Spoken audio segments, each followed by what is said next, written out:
All right. And after country comes the people that make the Agribusiness and Countryside Development Foundation possible. To our individual members, corporate members, special partner institutions, and senior special partner institutions, all of whom without you would not be here today. The Agribusiness and Countryside Development Foundation is in partnership with the Management Association of the Philippines, and we are a nonprofit member supported organization. If you are here today this morning, welcome, and we thank you for your generosity and support. If you're joining us 2 weeks later through our social media uploads, thank you very much for joining us. If today's session brings you any value, we would highly encourage you to support our cause. Our links are in the description. You can leave us a comment down below, introduce yourselves. We'd be very, very happy to get to that. All right. So this morning, as our chair likes to say, the future is in the youth, and we're very happy to have found such a shining example, I think, of that. Uh, Unfortunately, because Ernie is not here this morning, I will be the one introducing our speaker this morning. So if you would please accept me as a poor replacement for him. Our speaker this morning is Christian Humphrey Lapesiras. Christian, what would you like us to call you? Maybe have a Christian. nickname. Christian, okay.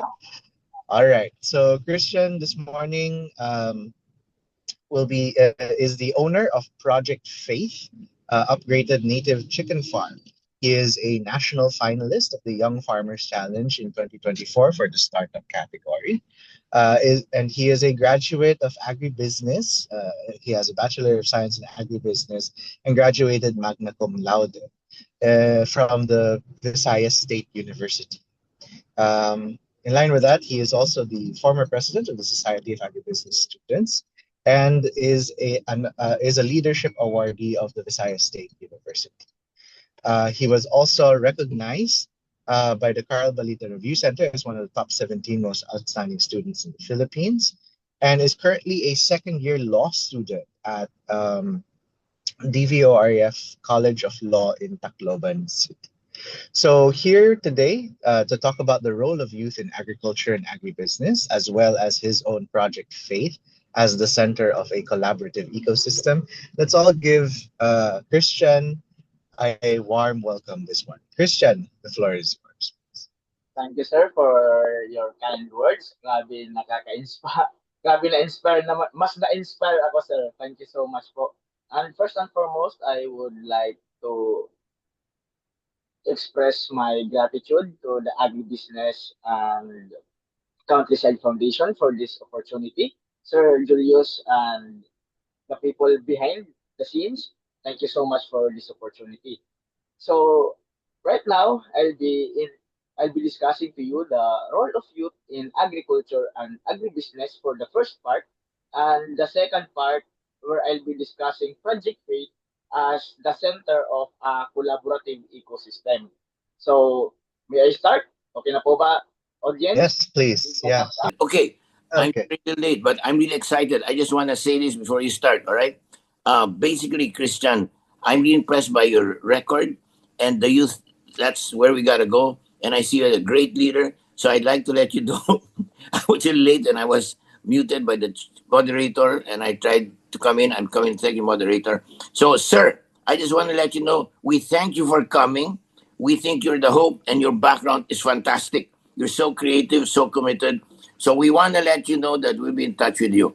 Okay? Christian, so happy you're here and please inspire all of us. Thank you very much. Yes, go ahead. So, once again, I am Christian Hampar Lapiceros, the owner of Project Faith Upgraded Native Chicken Farm, a young farmer from Paranas, Samar, Region 8. So, as a farmer, of course, I have an extensive farming experience from rice, banana, poultry, and livestock, and dairy, and many more. So, it started as a passion project, diba? Because I grew up in the farm. I have observed how farming work, how labor extensive it is, and how laborious it is. So growing up, I have observed even in my family na why is it farming, though it is noble, why do we experience tremendous losses every cropping cycle? Why? And it's because growing up, I realized that it's because of mismanagement of finances and mismanagement of priorities. So growing up, that became a stigma na, if you don't study well enough, you become a farmer. I know some of you heard of this stigma na if you don't study well, you become a farmer. If you don't study well, you'll go to the farm. And that became the mindset of the youth right now. So growing up, I entered the College of Visayas State University where I took up BS Agribusiness, of course, to break that stigma. Because I want to show the youth that in farming, we can make profit and at the same time change the discourse about agriculture and make a positive impact in the economy. So of course at first it was a challenge because of that stigma. Many people ask me, Christian, why agriculture? Many of your peers took up accountancy, engineering, medicine, such questions that made me even doubt myself. But with the grace of God, I prayed hard. I prayed hard for this direction na, Lord, please use me as a vessel because this purpose, this purpose that you have put in my vision is not just mine alone. This is for my family. This is for the community. This is for the Philippines. And most importantly, this is for the youth and for the future. So with that, thankfully, I graduated BS Agribusiness and as every year I have now inspired a lot of Samarnons to take up BS Agriculture in Visayas State University. So hello sa mga juniors ko, to my juniors, you are well appreciated and well loved. Kuya is proud of you. Your kuya, your older brother Christian is proud of you. So let's proceed. So what is agriculture? Agriculture is the process of producing food, feed, fiber, and many other desired products by the cultivation of certain plants and the raising of domesticated animals. Agriculture is not just about farming. It's not just about going to the fields under the sun and doing groundwork. It is producing. Agriculture is the process of producing food, feed, fiber, essentials for our human daily lives, diba? So with that understanding, we come to realize that agriculture is not just about going to the field and farming. It is producing life. So agriculture provides food, agriculture provides raw materials to industry, generates employment, and plays a crucial role in international trade. So what is youth? Section 4, paragraph A of Article 8044 provides that youth refers to those persons whose age ranges from 15 to 30 years old. 15 to 30 years old, diba? Because from 20 to 30, there are already people talking na, I'm already old because I'm 25 like this, 28 years old. But no, if the law says that you are still part of the youth, even at 30 years old, you are still young. So, characteristics of youth and why they are highly encouraged to take part in nation building and in agriculture. First, full of vim, filled with energy and enthusiasm to undertake many ventures. Second, curious and creative, sees opportunities to wander, experiment, and create something new. Third, fit and capable. So because we are young, we have the ability, fitness, and or achieve specific things. Because of course, when we're already at 40, 50, 60, we have other priorities now. We have families, we have our sons, daughters, apo, diba?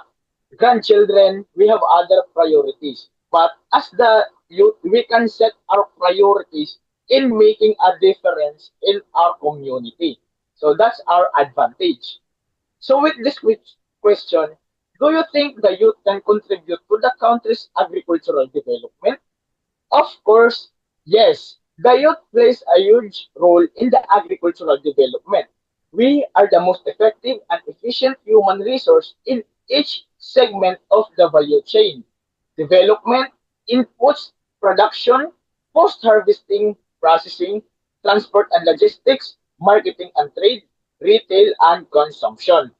As you can see, the youth plays a huge role in agriculture. However, in reality, farming is unattractive to the youth.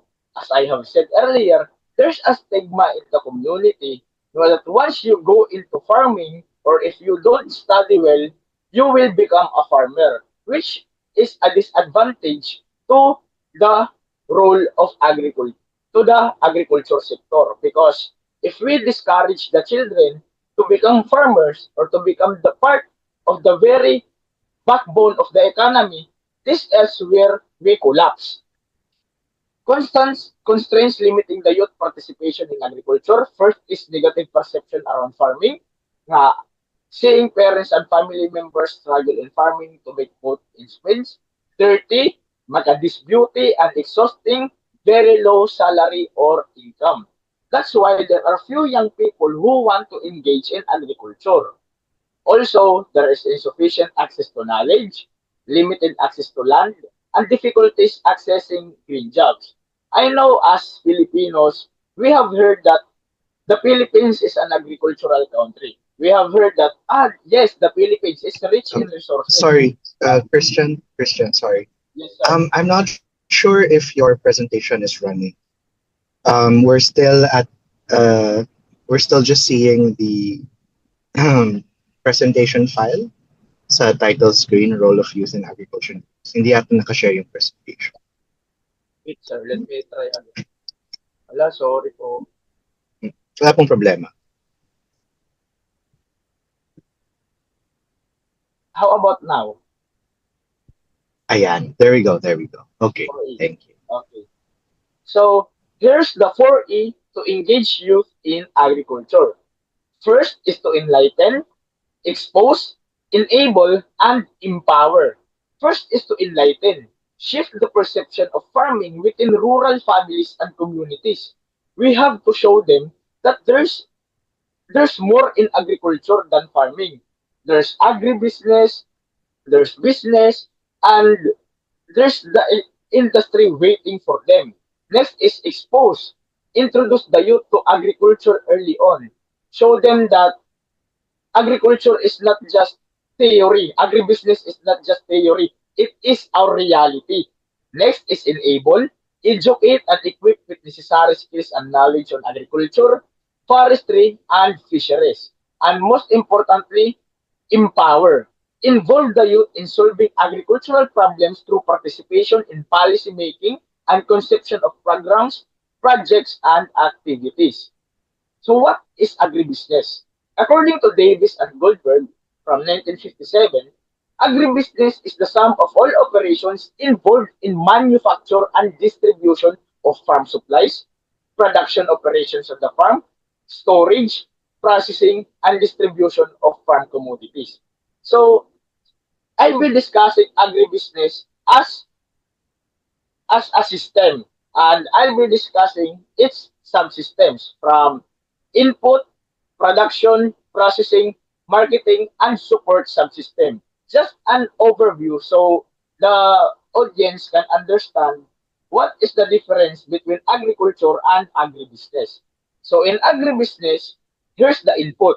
Input subsystem is the first subsystem from which all other agribusiness subsystems emanate. Here, all inputs, including fertilizers, seeds, machineries, are manufactured, imported, or distributed. Input is what we put into the agriculture. Next is production subsystem. It is a transformation process where resources are combined to produce a specific output. These resources include land, farm inputs, labor, and other resources. For the processing part, this is where we add value to what we have produced. The processing subsystem is strategic because because it provides competitive advantage to an otherwise raw and undifferentiated agricultural product. Processing makes the product palatable, portable, and preservable. Like for example, from coconut we turn it into coconut vinegar, from coconut into coconut wine. This is processing subsystem. Next is marketing subsystem. This subsystem is concerned with the transfer of goods from source to end users. Marketing subsystem is how we connect from farm to market, from the farmland to the table. So next is the support subsystem, consists of all key players that provide services but crucial to the success of an agribusiness venture, such as government agencies, commercial associations, such as this. This Agribusiness and Countryside Foundation is part of the support subsystem, credit and financing, research organizations, and cooperatives. So that's that's my discussion about the role of youth in agriculture and agribusiness. I will now proceed to my presentation about Project Faith, a breeding native chicken farm. And this presentation is what I presented in the national level of the Young Farmers Challenge 2024. So let's brace ourselves because this this is it. Let's proceed. So what is Project Faith? Project Faith is a transformative initiative that aims to address first poverty, food insecurity, unemployment, and insurgency in Samar. Samar is in Region 8. So as you can see in the Philippine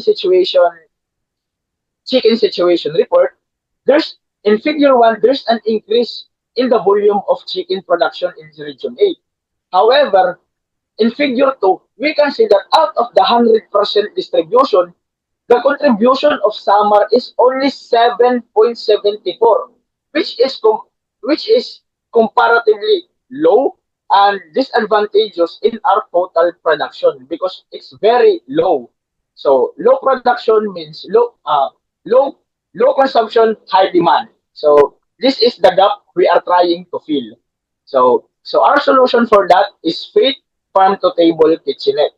So this kitchenette is where we will connect our farm produce into the market. As you can see, this is the floor plan for our social enterprise. And this is the highlight of our collaborative ecosystem. The Project Faith Upgraded Native Chicken Farm framework.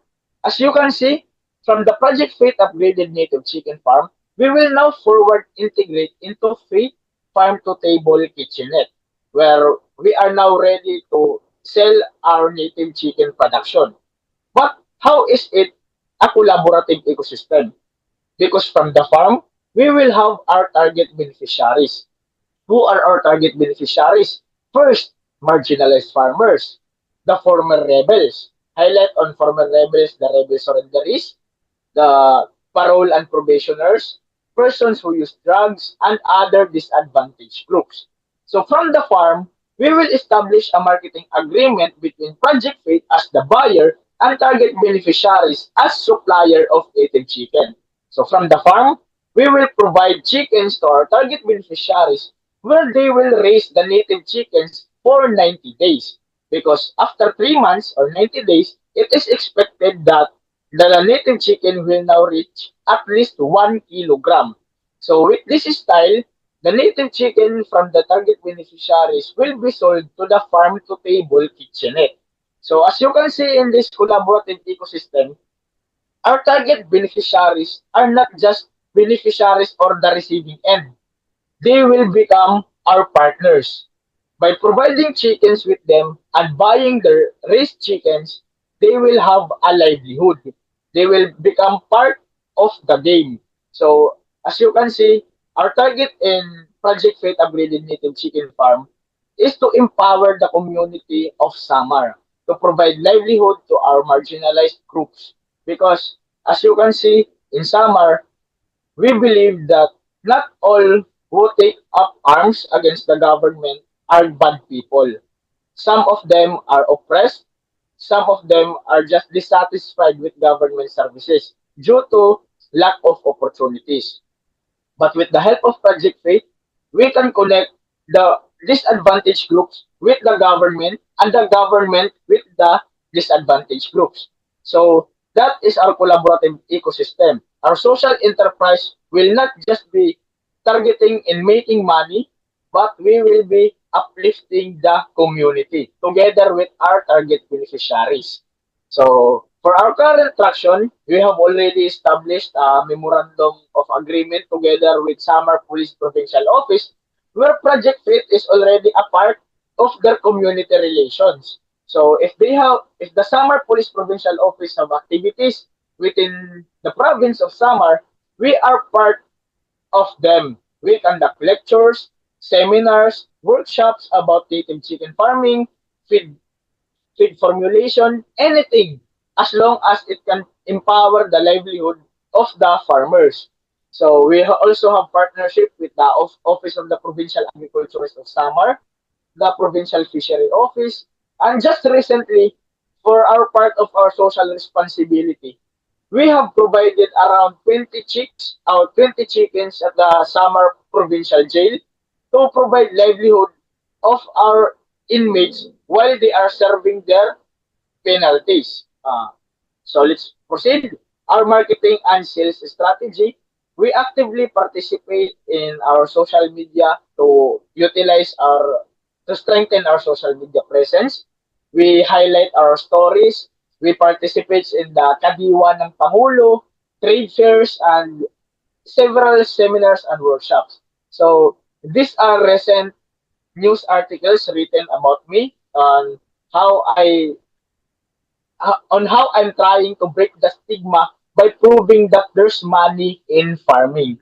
So of course there's money in farming, but it's still far from being truly successful compared to other successful agribusiness practitioners. But I'm on the way.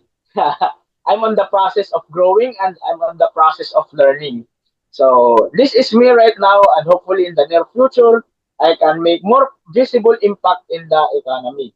So for our recent competition, the Rochelle Native Chicken and Eatery, it's also a restaurant in Samar where they cook around 100 to 150 native chickens per day, which is a significant amount that showed us that there's a significant amount of demand of native chicken existing in Samar.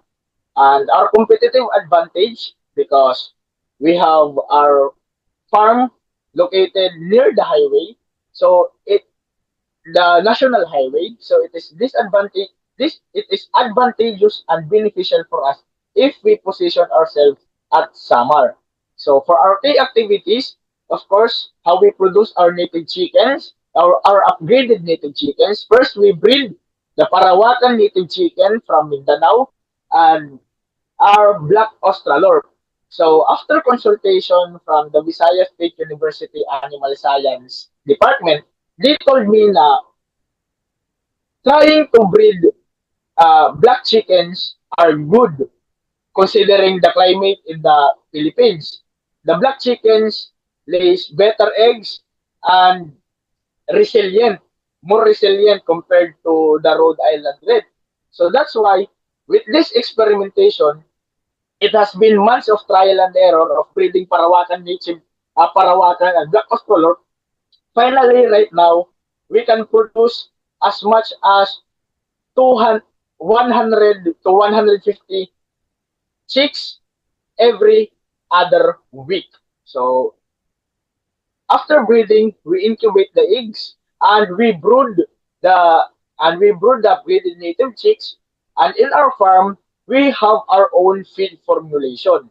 As you can see, for per kilo, we can lower our cost to 11 pesos per kilo compared to the commercial feeds where it's ranging from 38 to 45 pesos in our farm. By utilizing farm byproducts and by making our own feed formulation, we can hit our per kilo down to 11 pesos. So also in our farm, we also have basic computations of number of days of our chicks from day 1 to day 180 so we can monitor the cost of total production. So This is our basic computation in Project Faith. And for our key revenue streams, first is the day-old chicks sold for 100 pesos per chick, the 3-month-old upgraded native chicken, the 300 pesos per head or per kilo. And for our key expenses, in the Young Farmers Challenge, from the Young Farmers Challenge, a total of 600,000 pesos. So for the provincial level, I have already bought, I have received 80,000 pesos. I have already bought incubators and built brood grower house and breeder house for our native chickens. So this is for provincial level. For regional level, I have both additional incubators, generator for brownouts, additional breeder and brooder houses, feed and concoction formulation room, and most importantly, the water system.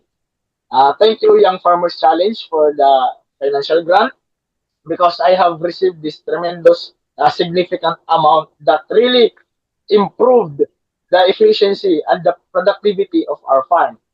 So with that, with the national level, I though we have not reached the 300,000 pesos, but still we are open in establishing the farm to table kitchenette in the near future. So this is our key expenses and strategies. So for our financial projections, we are expected to hit ROI of 211% after a year and our payback period of 0.47 years or 5 to 6 months after the commencement of Project Faith.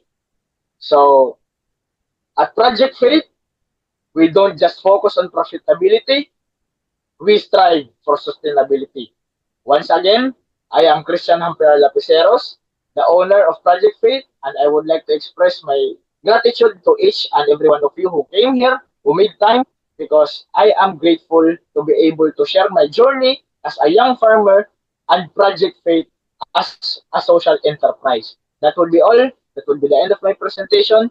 Thank you, everyone.